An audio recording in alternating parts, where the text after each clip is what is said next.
I'm Carol Cohn, and welcome to Purpose 360, the podcast that unlocks the power of purpose to ignite business and social impact. Today, we have a very, very special conversation. You know, our mothers always said, don't talk with your mouth full. Well, today, I have the delicious opportunity to talk with Douglas Lamont, CEO of Tony's Chocolonely. And during our conversation, I am going to be munching on some of their absolutely fantastic and delicious chocolate. Today's conversation isn't just about a favorite treat. We know we all love chocolate. It's a conversation about how one company is using chocolate as a catalyst for systemic change. The company is called Tony's Chocolonely because of their mission to end exploitation in the cocoa supply chain.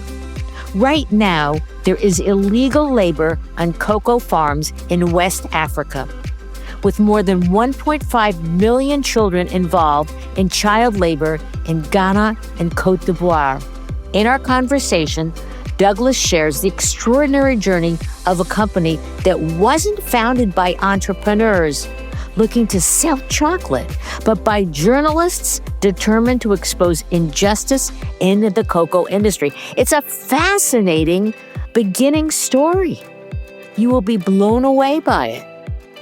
In my conversation with Douglas, we'll explore what happens when a purpose comes before a business plan and how Tony's has transformed that original act of advocacy into a global brand with the scale and influence to challenge an entire industry. Douglas discusses the leadership lessons behind preserving mission while driving growth. They have key principles he will discuss and how they contribute to building a unique and powerful business model that serves impact rather than just the other way around, and while proving that purpose and profitability can coexist, that is essential to creating lasting change. For leaders, entrepreneurs, and anyone building an impact-driven organization that can scale to evolve an industry towards greater humanity and impact, our discussion shares powerful lessons how Tony's has stayed true to its roots while growing its exceptional influence. It's a delicious, inspiring, candid, and wonderful conversation, so let's get started.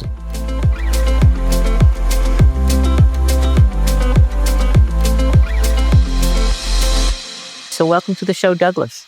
Thank you, Carol. Great to be with you. So I always love to ask, when you were growing up, we're always influenced by our parents. And so prior to Tony's, you were at Innocent Drinks for how many years? Many years. Yeah, 16 years. So you've got this social impact, purpose-driven company in your blood. But did something happen as a child growing up that influenced your leaning in this direction for your career? For sure. My parents were both entrepreneurs. So I sat around the kitchen table listening to business conversation because it was a family business with the two of them running it. And so I think I was just influenced. And I think where the social side of that came in is they were both very focused on the culture of the company and how they they weren't the biggest, they weren't the best, but they knew that they could keep really good talent if they created a really good environment. And my father in particular was very focused on that. And so I think that how you created good culture, I think just seeped into me as, that sounds like a pretty sensible thing to do. And then I think obviously over time, I had that in me. And then when I joined Innocent, I think the kind of, this is 2005, 2006, the kind of sustainability combination of good culture and good sustainability kind of merged in me. And from that point forward has sort of, been a driving force of how I want to lead and the types of companies I want to be involved in. And that's amazing. Was there a point in time when you were like 8 years old or 9 years old and you said, I want to be an entrepreneur? Anything like that happen? Yeah, I was the kid that set up the school sweet shop and, I did too. I did too. and managed to do it. So I was always sort of doing that kind of thing. Interestingly, I haven't become an entrepreneur. Both Innocent and Tony's had some meat on the bone, so to speak, when I joined. So taking something that's already formed and then helping it really grow. And it seems to have been the kind of the blend that I picked up from that young experience of light and dark of the life of an entrepreneur. Speaking of light and dark chocolate, I'd love to ask you and put you on notice. What's your favorite flavor of the range of the brand? It does move around, and obviously we've just launched some new filled bars, which I would say currently I'm enjoying. Oh, there you go, you've got one right in front of you. So they're pretty incredible. But yeah, I have to say I love our everything bar because it means I don't have to choose. So the everything bar is the best of the top 6 selling flavors combined into one bar. So it's for the indecisive person. So there's an amazing origin story for this company. And whenever I share it with colleagues, they're like, gobsmacked. Like, so can you talk about how it began? Because it didn't begin as a chocolate company. It began as an advocacy journey. Yeah, absolutely. The 3 journalists, of which Tone, aka Tony, is the most famous, but Roland de Jong and Maurice Dekkers were the 3. So there were 3 of them, and they had a TV show in the Netherlands that investigated different things. And I guess the closest analogy with a US example is a kind of an early prototype of the John Oliver show. True. Is what show they had in the Netherlands in 2005. And so they decided they'd read about this Harkin-Engel protocol, which was the big chocolate companies committing to address child labor in the supply chain, which they recognized was there in 2000. And so in 2005, they decided to say, well, let's go and see. And by making that commitment through that protocol, they avoided the law being legislated against. So they said, well, let's go and see whether anything's been done. And so they went to West Africa and realized nothing had been done. And there were still over 2.5 million children working in child labor in West Africa, and were really shocked. And like to their core, they did the TV show on that, and nobody paid any attention. It was a nice episode. So that, but it really got under their skin. So they're like, we're going to do another episode on this, and we've got to ramp this up in a different way.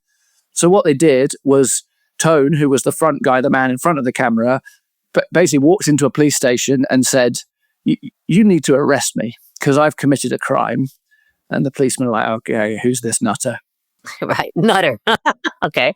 Because under EU law, if you're complicit in a supply chain or a consumer product that has been done illegally, you're committing a crime. And so he was like, well, I know that there's child labor in this chocolate bar and I'm eating them, and therefore I've committed a crime.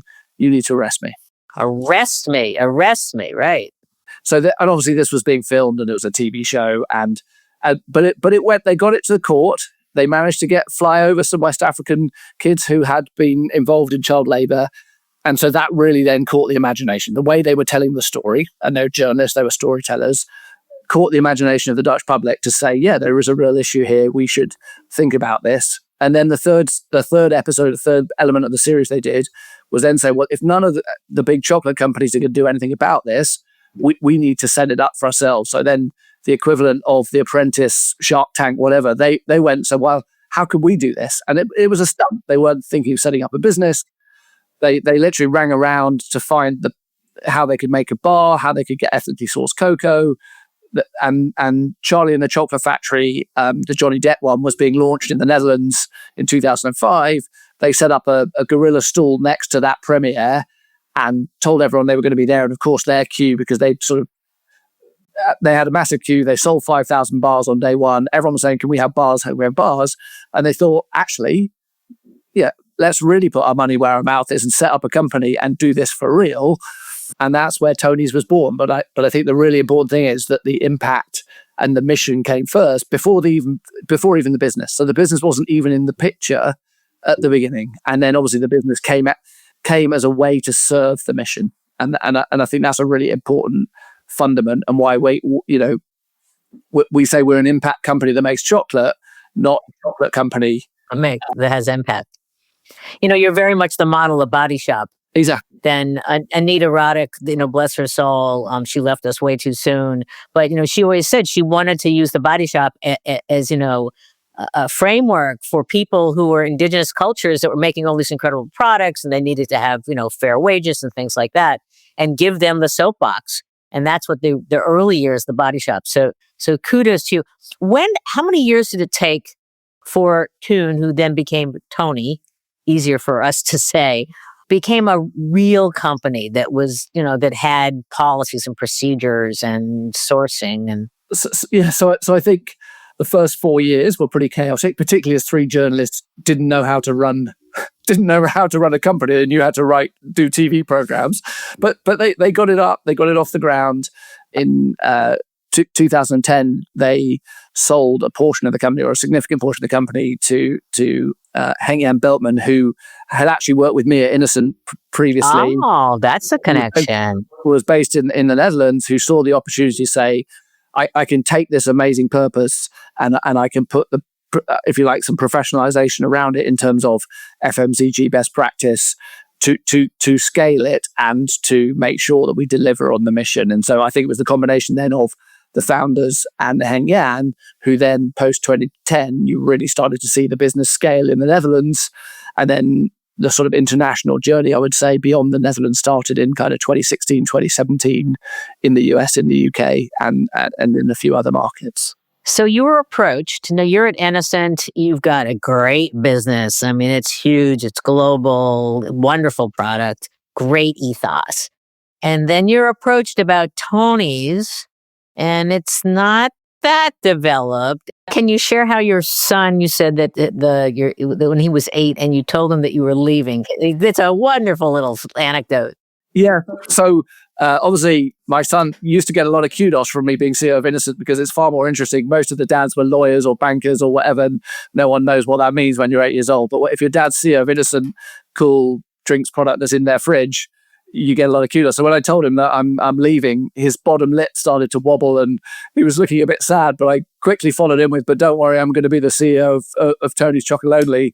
And he sort of punched the air, and he was very, very much over it within about 5 seconds. So I think he still continues to get the kudos of me turning up with a chocolate every now and now at the school gate. So, oh, nice. So you say in your materials, and I have to say to our listeners, and we're going to put this in our resources, you have amazing social impact reports. I mean, yours was like 291 pages. And it reads, it's beautiful. So, you say that traceable cocoa is the foundation for addressing the root causes of cocoa farmer poverty. I would love you to share with our listeners, because there's 2 parts to the company. There's the delicious chocolate, and then there's the marketing of it, and we'll get into that in a bit. But there is the supply chain, and it is tough. And so can you bring it to life for our listeners, and where you're making a dent, and you also, you made it larger. It was child slavery, and now it's exploitation writ large. So I think 2 things are important. We talk about being an impact company rather than a purpose company, because for us, it's about being able to measure the impact. There's a lot of people who have purpose and visions and whatever. They sit on the wall, but unless you're actually making an impact, those statements are worthless. So we definitely call ourselves an impact company. And I describe myself as being CEO of the mission, not of the brand. And that's really important, because ultimately our mission is to do 2 things. Prove that there is a sourcing model in West Africa that allows farmers to earn a living income and ultimately get out of this exploited poverty cycle, which includes therefore not getting their kids working on the fields, but sending them to school. We've got 1.5 million children still working in child labor today in West Africa. How do we break that cycle of poverty? And we've basically, the number one priority is to establish a sourcing principles and a way of working that prove that you can do that. And that's what principally the work for the last 20 years has been about, is editing and trying and making mistakes and learning and doing it again and starting again based on 5 sourcing principles. And maybe as we go, we can unpack those. But once you've got those, and what we see is the data, and we're very data led, so we can see that they're working. We can see that child labor rates are going down from an average of kind of, 40, 50% down to less than 4% in our long-term co-op. Significant, huge. We haven't eradicated child labor, and again, we don't make that claim, but a 90% reduction with a bit of focus is really important. We see that our living income rates relative to other co-ops, significantly better, and it's that blend of 5 sourcing principles that does it, and traceability, knowing your farmer, knowing where the cocoa comes from, and making sure you can trace that through, because then you can commit to paying a high price, and we commit to paying a living income price, whatever's going on in the world market, which means typically we're paying somewhere between 40 and 80% premium to the world market price to the farmer. And then the key, because this isn't about handouts or charity, this is about changing the mindset and the capabilities on the ground. So it's about building strong farmers, and that's helping them build cooperative structure. So building their own businesses, and so if you create strong co-ops, you give them long-term contracts. As part of that, we basically commit to them, we will buy cocoa at a living income price for 5 years. But if you get a better offer from someone else, you don't have to sell it to us. So we're not locking them into us. We're locking ourselves to them, but we're not locking them to us. And again, as the prices spiked in the last 2 years, we saw that they could get more elsewhere, and they chose to do that, and that's fine. And now the cocoa's come crash back. They're back with us saying, "Oh, sorry about that. Maybe next time we'll stick with you because you're there for the long term."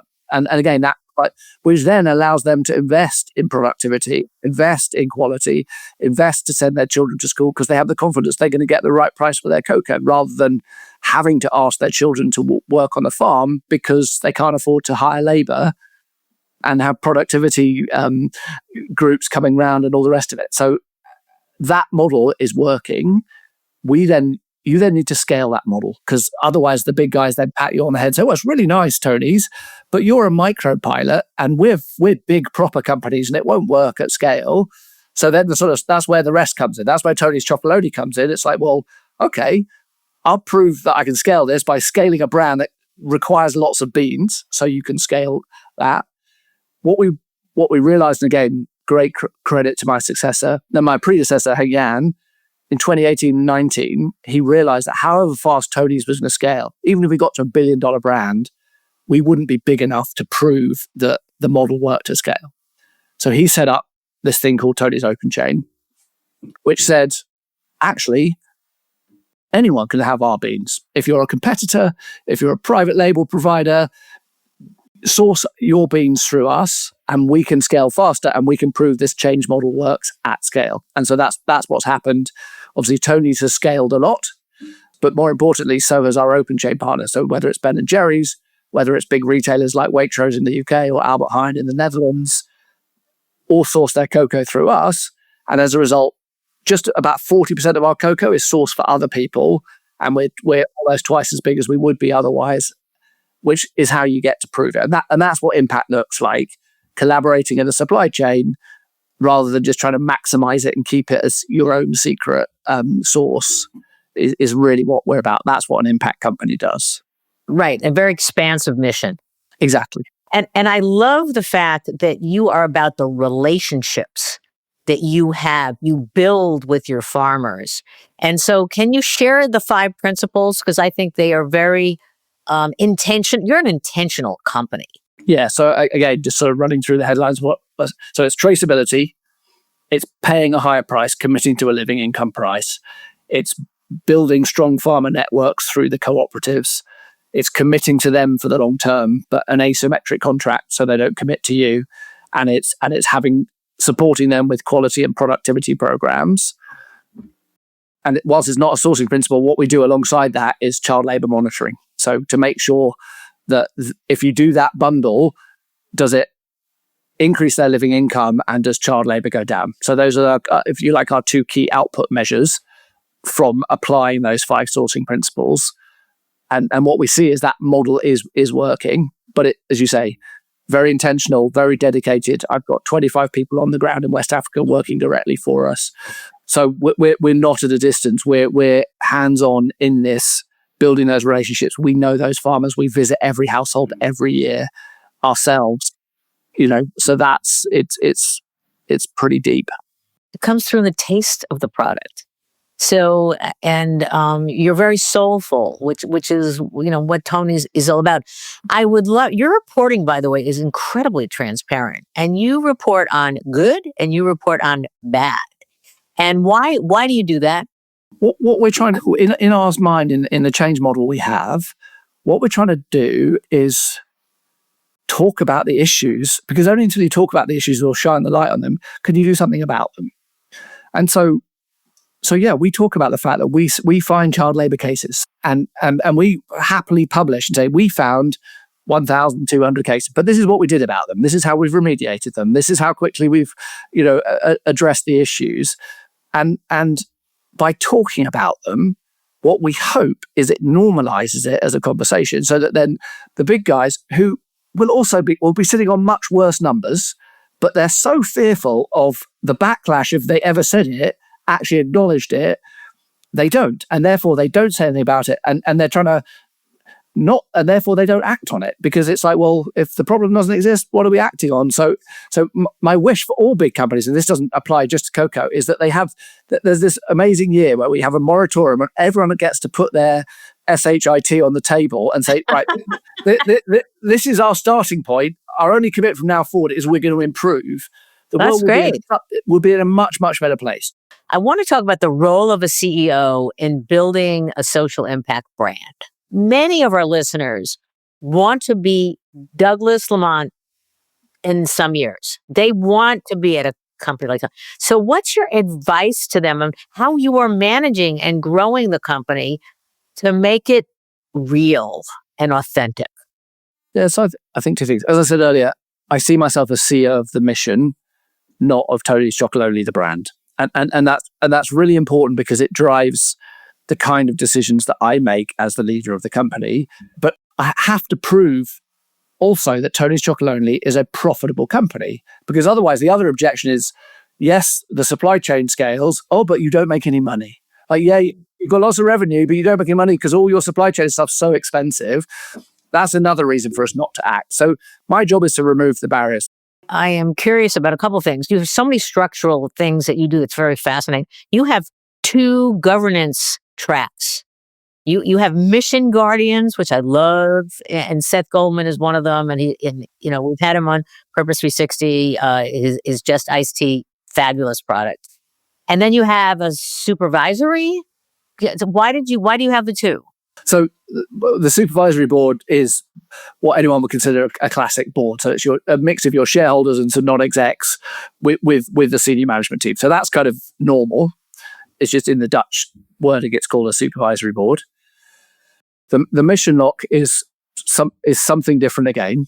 And what we said as an impact company, we wanted to make sure that was protected for the long term, because this is about long-term change and a long-term mission. And, me coming into Tony's, I don't want to work really hard for 5 years on something I'm passionate about. And then the shareholders change or the board change. And then they say, actually, and then there's lots of examples going on in AI. There's about, actually, we're not about this. How do you give reassurance to employees, to your consumers, that you mean it and you mean it forever?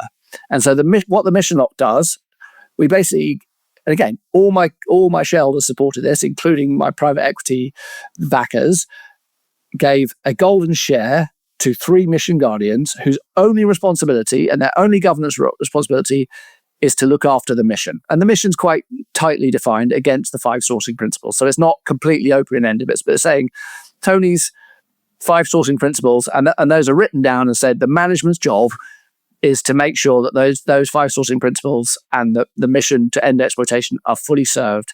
And you can't change legally the director's duties without our permission. So, if we decide we want to call one something else or add another one, I'm sure they'd agree to it. But if we wanted to say, no, we don't need those anymore, they can block them and say, no, legally you can't change those. So both escalating powers if management go in the wrong direction, and legal powers to make sure that the kind of mission as written doesn't get changed unless they agree with it. Yeah, it's very parallel to the Patagonia and what they did when they sold the company to the purpose trusts, and that their only shareholder is planet Earth. And you've done a mission. It's different, but you've done a mission law to protect what you've created. Yeah, exactly. So it doesn't. There's no economic value in it. There's protection of the thing. So again, I like this because, again, I think if we're going to change things in the world, we have to be realistic that unless there's economic return for investors, the world won't change as fast as we want it to. So I like this construct because it has some protection for the mission, but it still allows investors to get economic return at a normal rate. I want to flip a little bit to pivot to marketing, because you don't buy a lot of ads. You have a very small ratio, 3%, 2%? Yeah, 2.7%. But you talk about little bits of magic that sometimes become rockets. So, and that you would talk about giving freedom to your creatives and that anybody can have a great idea. I'd love you to talk a little bit about that kind of cultural attitude, and then tell a story, one or two, about what's your favorite, because you do some really irreverent things, which are pretty funny.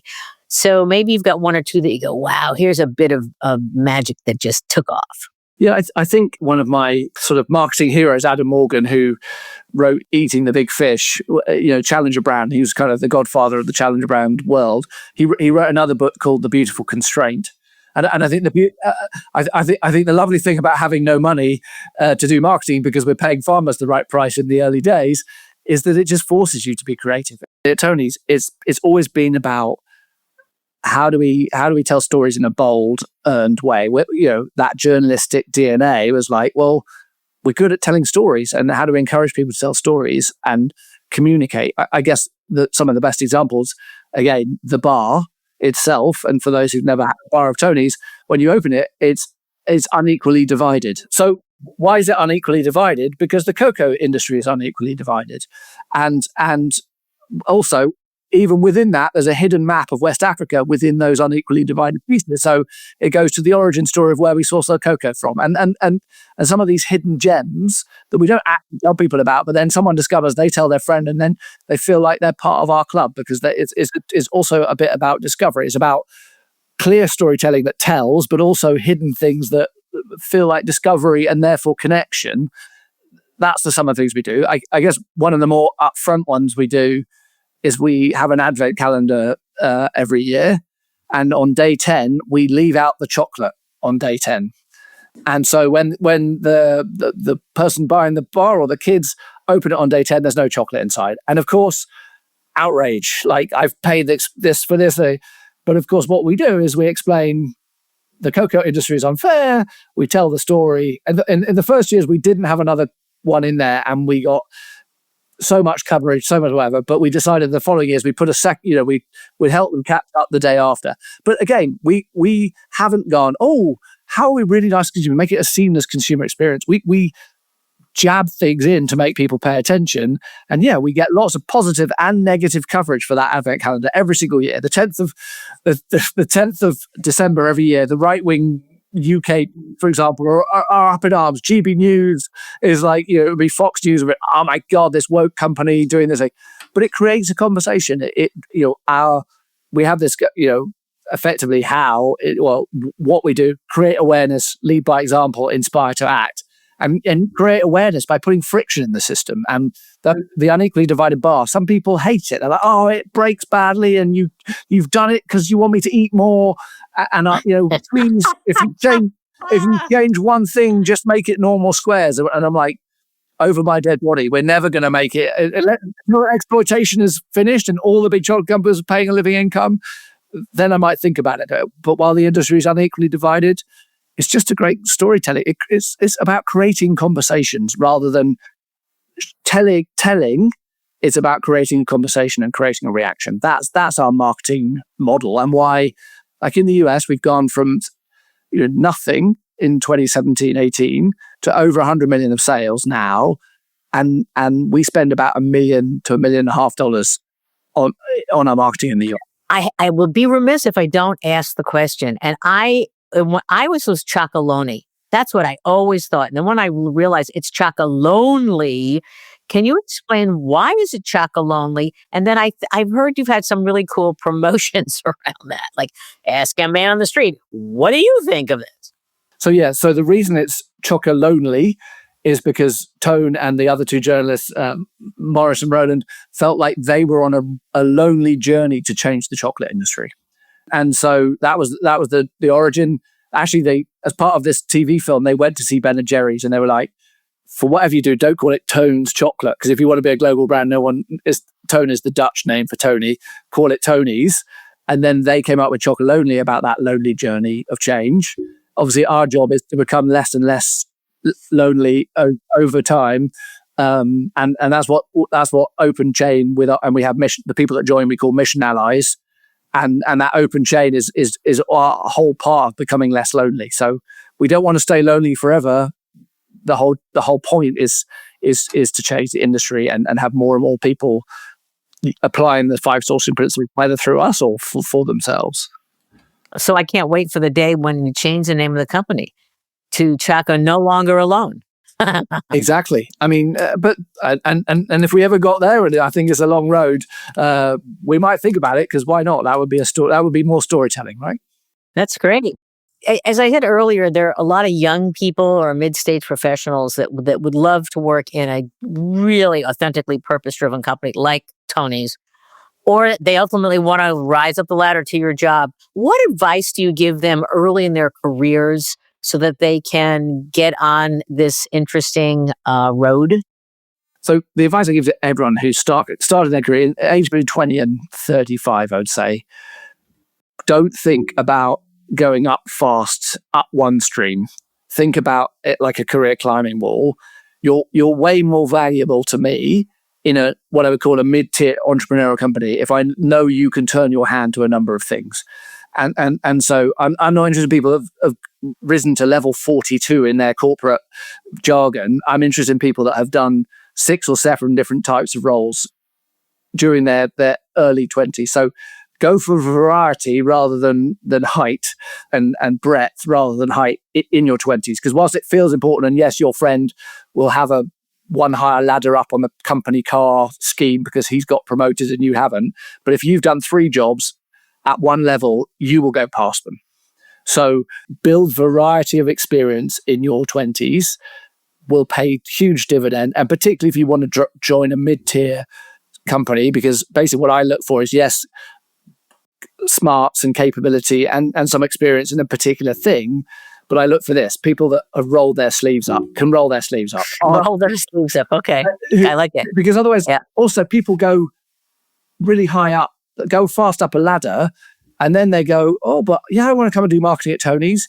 And they arrive. Well, what time's the limo pick me up to take me to the agency? It's like, no, you're it. You're writing the brief. You're writing the thing. You're doing the work. So again, it's not a glamorous world that we live in. It's a everybody in together, everyone around the table, make this happen kind of world, and you've got to be ready for that. Because that's great advice. It's not executive dining rooms. Okay, a long time ago. How about someone who wants to become a social entrepreneur? They want to create a purpose, an impact company. What 1 or 2 things? I mean, there's many things, and you've shared many. Thank you. But what are 1 or 2 things they really should keep as their North Star when they're on this path? Really tightly define what you're trying to achieve. I think missions that fail or don't resonate are too broad or too loose, or we'll kind of work it. So I think be quite narrow. And having said that, we're going to change the chocolate industry. That's not narrow, but it's not. But it wasn't. Be good and be kind, and it had a sharpness to it. So have some edges to what you really mean. So 1, you can communicate it really effectively, and 2, it's a useful decision-making tool for you. Great. Okay. So we ask these really brief, rapid-fire questions. So don't overthink them. But so here we go. What's 1 word that best describes your work? Impactful. Okay. What keeps you hopeful in the days this work is heavy? I don't know whether it's hopeful, but certainly determined. That conversation we had about West African farmers, they live very different lives to us, and supporting them. But also that inspiring wider change is like, if there's a lot of people looking at Tony's, if we don't make it, I think that's deflating, and I'm inspired by inspiring other people. I love that. Okay.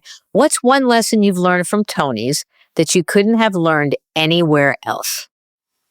That we all need to wake up. That if we want to lead the world to a more sustainable future, we just all have to get over collaborating in this. We have to collaborate in our supply chains and then compete at shelf. But let's not compete all the way through, because otherwise supply chains positive impact further up the chain, whether it's on carbon or whether it's on exploitation, just won't change fast enough. So collaborate in your supply collaboration with your competitors.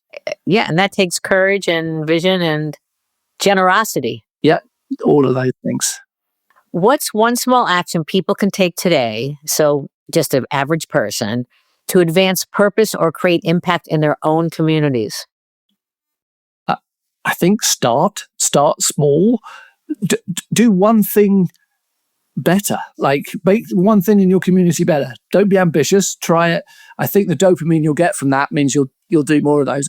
Or make or buy one thing better. So, which is the store down the road that's actually is a B Corp, is a thing, but buy one of those. Buy a muffin from the B Corp, not from the one that's doing it a different way. Start small actions, have big consequences. Super. And if you could leave listeners with one idea or feeling today, what would it be?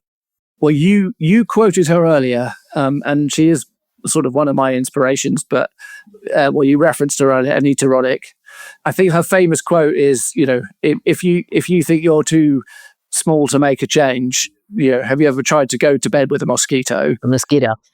People, you have power. And I think in this world, people feel like they don't have power, but act, and keep acting and keep believing and keep being the annoying person, and then, change does happen. We, as individuals, find your collective, and that in itself has power. Fantastic. I always love to give the last word to my guest. We've covered a lot, but this has been a spectacular conversation. So over to you, Douglas. Oh, wow. A big drum roll finish. The world feels a bit, so if you're in this space and you're a B Corp or ESG, where everyone's a bit like, oh God, is it all? I'm completely the opposite. I'm half glass full. If you study change movements over time, they all take time. Take the suffragettes. That took 100 years. And there were many moments where it looked like the vote would be given and then it went backwards and then it went forwards. Our job, our passion is to make sure that the next time the tide comes in on these topics, it goes higher up the beach and the breakthroughs really happen and legislation really happens. There's lots of good companies raising the ceiling. If we prove that this is the right thing and the smart thing to do, the floor will get raised eventually. So stay positive, and let's show that the path we're on is the right one to lead the world to a fairer and more sustainable future. Fantastic. Douglas, this has been an amazing conversation, and I trust that our listeners will be so inspired to take a small action, ideally buy your product, and to be very authentic and engaged. So thank you so much for bringing your incredible wisdom, passion, and just delightful personality to Purpose 360. I've really enjoyed it. Great to chat to you.